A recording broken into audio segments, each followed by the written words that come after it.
여러분 안녕하세요. 쿠폰하우스 쿠퍼지기 최현입니다. 저 오랜만에 뵙는데 네. 교수님 인사 한 말씀 하시죠. 예, 안녕하세요. 오랜만입니다. 예. 저희가 오늘 딴 게 아니고 이제 종부세 계절이 돌아왔습니다. 종부세를 내야 되는데 원래 종부세가 122만 명 맞습니까? 뭐 그 정도 될 거예요. 네, 122만 명 정도 되는데 122만 명 안에 들어서 종부세를 내는 사람들은 부자일까 부자가 아닐까? 집은 있는데 네. 종부세 낼 돈이 없어.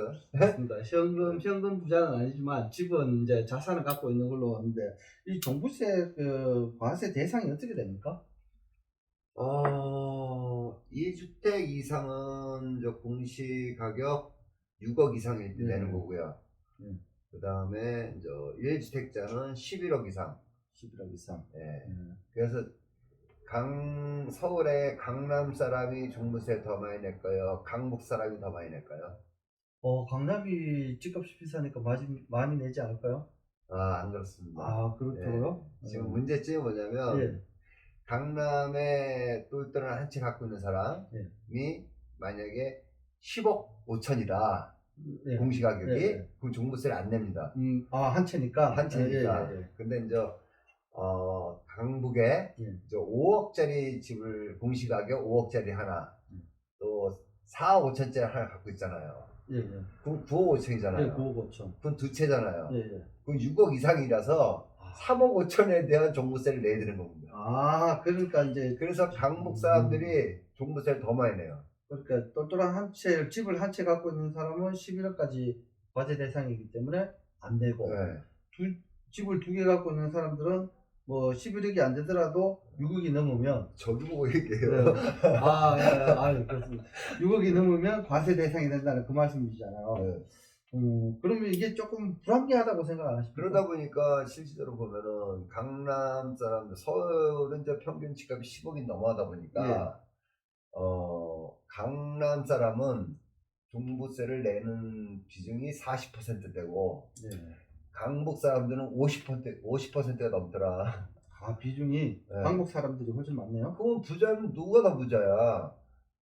10억 5천짜리 갖고 있는 사람이 더 부자란 말이에요. 그렇죠. 맞습니다. 금액으로 근데 따지면. 9억 갖고 있는 사람이 11억보다는 돈이 많지 않잖아. 네. 자산을 봐서. 그런데 세금을 내고 또 10억 5천 갖고 있는 사람은 세금 안 내고 이렇게 되는 거야. 여기 정리하자면 이제 다주택자는 6억이 넘으면 뭐 세금을 내는데 1주택자는 11억까지 세금을 안 낸다 이 말씀이죠. 그렇죠. 이건 조금 불합리한 게 있네. 그런 나라가 없어요. 우리나라만 있는 것 같아. 참 우리나라 독특한 나라야. 근데 여기 보면 사람들이 이제 공시가격을 이야기하는 건데 대부분 사람들이 이제 탁하면 탁이라고 다 통하긴 통한데 공시지가라고 이야기하는 사람들이 있더라고요. 공시지가랑 공시가격은 틀리죠. 네, 그러니까요. 공시지가는 땅자 써서 땅가격을 얘기하는 거고 공시지가는 땅값을 얘기합니다. 공시가격은 집가자 써서 집값을 얘기하는 거죠. 그런 사람들이 대부분 공시지가라고 얘기해도 공시가격으로 알고 다 알아들어. 그렇더라고요. 그러면 이제 종부세는 그렇다 치고 강릉은 어떻습니까? 요즘 강릉이 집값이 조금 빠졌다는데 매매나 전세는 좀 어떨까요? 강릉만 빠졌나요? 근데 이제 빠진 비율이 틀리지. 이제 서울은 이제 많이 빠진 데는 30% 빠지고. 근데 이게 있어요. 강릉에서 30% 빠진 거랑 서울에서 30% 빠진 건 틀리단 말이야. 서울은 10억인데 30% 빠지면 3억. 그럼 3억이 빠지잖아요. 3억이 빠지는 거예요. 근데 강릉은 이제 평균 집값이 2억인데 2억에 30% 6천만 원 빠졌냐? 그럼 6천만 원 빠졌냐? 3억이 빠졌냐? 그 서울에서 빠진 돈 가지고 강릉으로 집을 살 수 있어요. 그렇네요. 평균 집값이 2억이니까 집을 살 수가 있네. 근데 지금 강릉에 매매나 전세나 이게 예전보다는 매매 물량이 좀 많아졌죠? 이번 가을까지만 해도 매매 물량이 많이 늘고 전세 물량이 많이 늘었었어요. 근데 사실 매매도 매매지만 전세가 집값을 지탱해준 그 비중이 크거든요. 예. 그러니까 전세가 많이 모자르다. 그러면은 전세 가격이 올라갈 거 아닙니까? 맞습니다. 그럼 전세 가격이 올라가면 대체적으로 집값을 또 반등시켰단 말입니다. 예. 근데 가을까지만 해도 전세 매물도 많았고 매매물도 많았는데 매매물은 그대로 이제 많이 있어요. 예를 들면 몇 개였냐면 가을에 약 매매물이 강릉의 매매물이 한 1,500개 정도 1,500개. 전세 매물은 한 600개 정도 이렇게 있었어요. 가을에만 해도 추석 때만 해도. 근데 지금은 매매물은 1,500개 수준이고 전세는 200개 정도 줄었어. 그래서 이제 400개가 안 돼요. 근데 매매는 물량이 똑같이 있다 하더라도 전세가 좀 빠지지 않았냐. 그럼 이 추세로 계속 간다 그러면 겨울쯤 되면 전세 가격이 조금 더 떨어지진 않겠다. 이게 이제 600개에서 700개, 800개 이렇게 늘어버리면 전세 가격이 좀 떨어질 수 있는데 600개에서 지금 200개가 줄어가지고 400개 미만이 돼버렸거든요. 그러면 전세 가격이 더 이상 떨어지지 않을 거다. 전세 가격은 현재로 유지를 하고 매매 가격은 매매 가격은 조금 하락을 했어요. 하락을 했는데 0.1, 0.2 정도 하락을 했는데 뭐 보통 분들이 뭐 0.1이면 얼마인데 0.2면 얼마인데 맞습니다. 이렇게 얘기하잖아요. 근데 이제 그냥 평균치로 얘기한다면 그냥 한 0.1이면 한 1,000만 원 정도, 0.2면 2천만 원 정도 빠졌다. 뭐 1, 2천만 원 상관이네요. 이 정도 빠졌어요. 근데 서울에 비해서는 빠진 게 아니죠. 서울에 비해서. 그러면 서울은 30% 빠졌으니까. 그게 통계 이래라고 자꾸 이야기하는데 사실상 이 통계낸 게 2016년부터 통계를 냈더라고요. 근데 이게 무슨 말이 하고 싶으냐면 전세 비중보다 월세 비중이 역전당했는 거는 처음이랍니다. 맞아요. 그러니까 전세보다는 월세를 조금 선호한 게 아무래도 금리 영향이 있지 않을까. 이번에도 그 전세가 한 200개 정도 줄었다고 그랬잖아요. 근데 거기서 한 100개 정도는 월세로 간 것 같아요. 200개 줄면서 100개가 월세. 근데 우리나라에서의 이제 아마 그 현상이 향후에는 벌어질 거예요. 뭐냐면 문재인 정부 때 세금을 올렸잖아요. 그 세금을 올리고 또 임대차 3법 만들고 그랬잖아. 그래서 이 세금이 매수자나 또 세입자한테 정가가 됐거든요. 조세의 정가. 조세의 정가가 됐단 말이야. 근데 이것도 이제 금리의 정가도 또 있을 거다. 봐봐요. 지금은 당장은 계약해놓은 것 때문에 월세가를 못 올려. 그 2년을 가야 되니까. 그러니까 2년 가야 되니까. 근데 2년 뒤에는 금리가 이렇게 올라갔는데 어느 바보가 어느 주인이 나 은행금리보다 싸게 줄게라는 사람은 드물다 이거죠. 그럼 금리의 정가도 발생할 거다. 그럼 월세를 지금 살려고 하는 사람들은 지금 월세를 살아야 되겠네. 그치. 지금의 월세를 해서 4년을 살면 되죠. 그러면 그 가격을 유지를 하고. 근데 또 중요한 거는 2년 정도 지나면 좀 금리가 좀 하락할 것 같다. 2년 뒤면 2024년 말? 24년 말쯤 되면. 원래는 이제 23년까지 이제 금리가 이제 올라가고, 금리가 계속 한 2년 정도, 1년 반 정도는 유지를 할 거다. 이제 미국에서 금리를 올렸다가 이제 내리는데, 바로 뭐, CPI가 떨어졌다고 그래가지고 바로 내리진 않아요. 한 6개월 내지 7개월 정도 지켜보고 있습니다. 지켜보고 있다 금리를 내리거든요. 그럼 23년 하반기쯤에 금리가 최고점에 간다 치면, 그래서 한 6개월 내지 1년은 갈 거다. 그럼 24년 말쯤 돼서 금리가 좀 내려갈 거다. 이렇게 본 건데, 그럼 월세는 어떻게 되느냐? 지금에 들어가면, 그때 가서는 또, 우선 2년만 계약을 하는 거야. 2년만 계약을 했다가 이제 나중에 금리가 또 내려가게 되면, 이제 월세를 더 못 받잖아요. 그래서 이렇게 될 수도 있다. 금리가 지금 23년도까지 지금 6개월째 연속 올렸지 않습니까? 금리에 6개월이 아니라 6번. 6번 올렸는데 이게 금리가 속도가 너무 빠르다는 거죠. 올리는 속도가. 올리면 속도의 문제인데 속도를 이제 좀 조절하면 어느 정도 정점을 찍고 나면 그게 이제 포착화 되겠죠. 겁니다. 맞아요. 근데 뭐 우리가 뭐 맞을 때도 그냥 쉬어가면서 맞으면 덜 아픈데 한 번에 팍팍팍 맞으면 아프잖아. 정신을 못 차리죠. 네, 네. 그럼 뭐 강릉에 지금 매매는 뭐 1,500개에서 저 추석 때 1,500개에서 지금 한 현재 또 1,500개 정도 유지를 하고 전세는 한 600개에서 200개 빠진 한 400개 정도 수준 된다고. 네. 그럼 전세는 어느 정도 유지가 되고 있으니까 전세 가격은 보합 정도 되겠다. 네. 네. 더 이상 이제 빠지지는 않을 거다. 그럼 일단 그렇게 계산하면 되고. 그리고 대부분 사람들이 이제 여기 시골에 있다 보니까 서울에 집을 살 수가 없잖아요.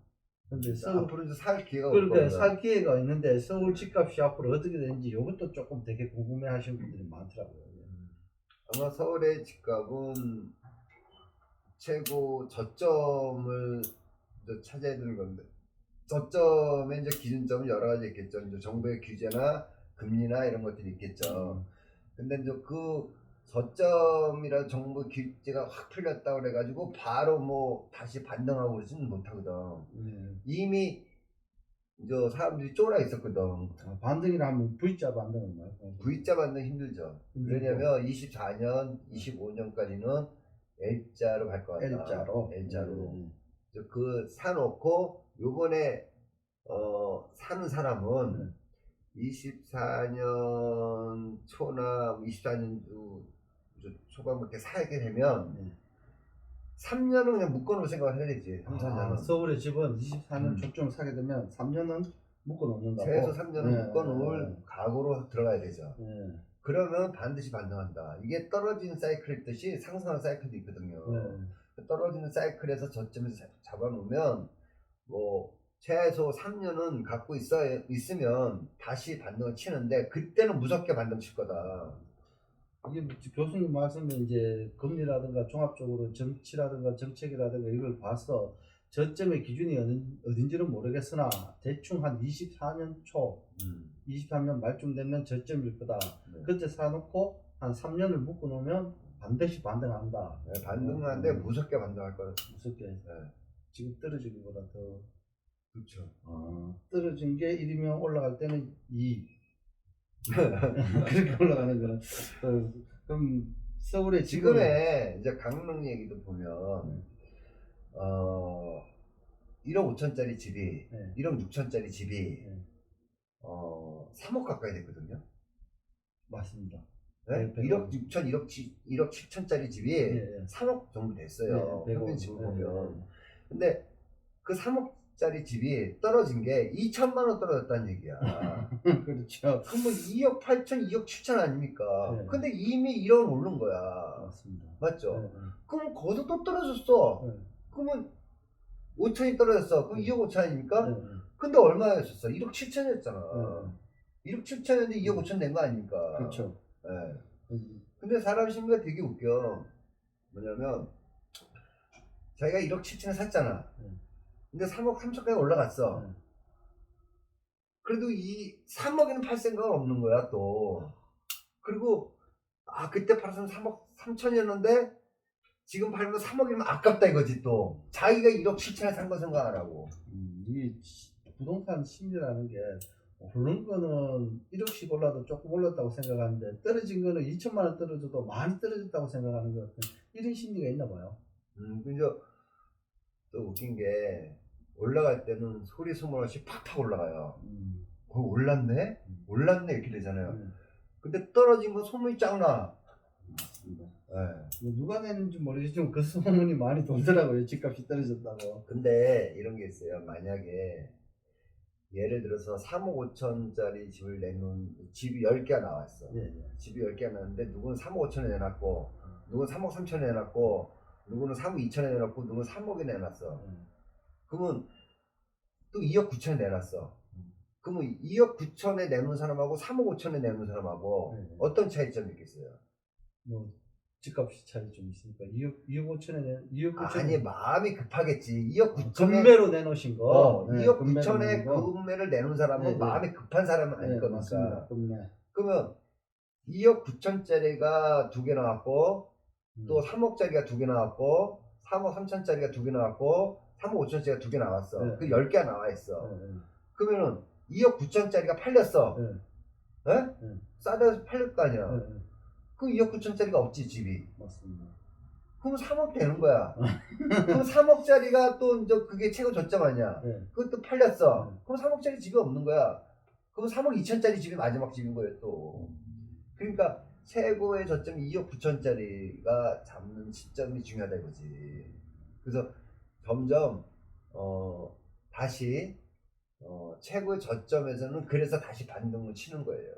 아니, 지금 집이 없는 무주택자들은 지금 이런 게 심리적으로는 집을 사지 말자는 심리가 되게 지배적인데 네, 그래도 이 시기에 집을 하나 정도 사놓는 게 미래로 봐서는 좀 좋지 않을까 생각이 드는데 교수님 생각은 어떠세요? 내년에 사지. 아, 내년에. 그러니까 내년에 지금 떨어졌을 때 네. 무주택자는 지금 떨어졌을 때 집을 자가를 하나 정도를 근데 소유하고 못 사. 왜냐면 집값이 오르기 전에도 안 샀던 사람들이라 지금 내려왔을 때는 더 못 사. 근데 지금 금리가 오르다 보니까 서울 같은데 연끌이라고 해서 마지막 막차 타신 분들은 금리가 엄청 올라가지고 사람들이요 부동산은 되게 신기한 게 막 오르고 있을 때 더 많이 살 것 같아. 떨어졌을 때 더 많이 살 것 같아요. 떨어질 때 안 사요. 그렇죠. 떨어질 때는 안 사는 거야. 근데 뭐 다른 전자제품 같은 거는 싸면 사는데 집은 싸면 안 사. 맞습니다. 전자제품 세일하면 동난다고 하더라고요. 집은 뭐 지금 매물이 이렇게 많이 사 있는데도 안 사는 거 보면 하여튼 주택은 좀 뭐 심리가 많이 좌우하는 것 같습니다. 강릉의 집값 중에서 그래도 좀 더 많이 떨어질 것들이 신축이나 고가 아파트들이 좀 더 떨어질 거다. 신축이나 고가 아파트. 이유는? 금리 때문에 그러죠 뭐. 아, 금리 때문에. 봐봐요. 대출을 많이 내서. 구축 아파트가 대출 더 많이 일으켰겠어요? 신축 아파트가 대출 더 많이 일으켰겠어요? 신축 아파트가. 그쵸? 네. 그러면은 이자는 신축 아파트가 더 많이 내요? 구축 아파트가 더 많이 내요? 맞습니다. 신축과 구축의 차이. 네. 그러면 신축이 더 비싸잖아. 그러니까 대출 더 많이 일으켰잖아. 맞습니다. 그러니까 그거에 대한 부담감을 더 느끼는 거지. 그럼 신축 아파트가 매매물이 더 나오는 거죠. 신축. 그러니까 쉽게 해서 힘든 거는 신축에서 대출 많이 받는 사람이 힘든 거란 말이야. 지금 금리가 2배, 3배 뛰었으니까. 그럼 신축과 구축에는 신축이 더 힘들다. 금리가 높으니까. 그러니까 그 매물이 신축에 더 많이 나오는 거죠. 근데 반등할 때는? 반등할 때는 신축이 더 많이 오르겠지. 신축이 더 많이 오르고. 그러니까 그런 거를 알아야 돼 우리가. 맞습니다. 반등할 때는